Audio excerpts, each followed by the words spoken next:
অৱশেষত বিহু মঞ্চতে ক্ষমা খুজিবলৈ বাধ্য হ'ল মৰ্মিতা মিত্ৰই।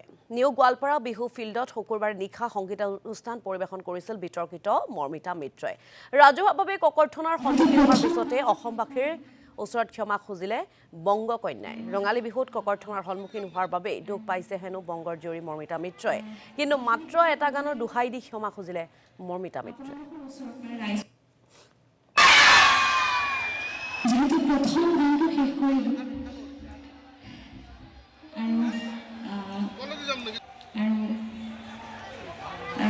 এইখিনি কথা ক'বলৈ আপোনালোকৰ ওচৰত ৰাইজৰ ওচৰত মোৰ সাহস আছে, সেইকাৰণে কৈ আছোঁ। আপোনালোকে ছ'চিয়েল মিডিয়াৰ জৰিয়তে বাঢ়ি বাঢ়ি গীতটো আৰু লগতে কেইবছৰ আগতে গোৱা মানে পুৰণি গীত এটা মানে পুৰণি ভিডিঅ' এটা আপোনালোকে চাইছে। আৰু যিখিনি ভুল হৈছে, যেতিয়া পৰহি যিটো ভুল হৈছে মোৰ দ্বাৰা, সেইটোৰ কাৰণে আজি মই আমাৰ সমগ্ৰ অসমবাসী ৰাইজৰ ওচৰতে মই ক্ষমা খুজিছোঁ। মোৰ সকলো অসমবাসীৰ মাজত আমাৰ সকলো অসমবাসীয়ে মোক যেনেকৈ আদৰি লৈছে, যেনেকৈ মৰম দিছিলে, সেইখিনি মৰম মই সদায় বিচাৰোঁ।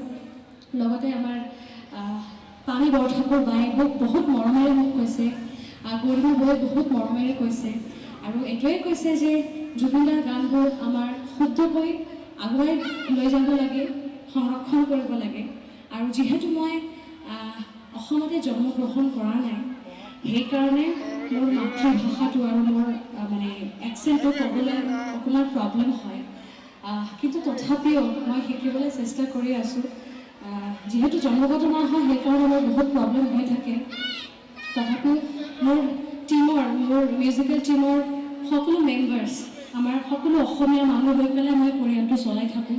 মোৰ সকলো চাউণ্ড ভেণ্ডাৰ্ছ যিমান মানুহ আছে, সকলো মানুহে অসমতে জন্মগ্ৰহণ কৰা মানুহ।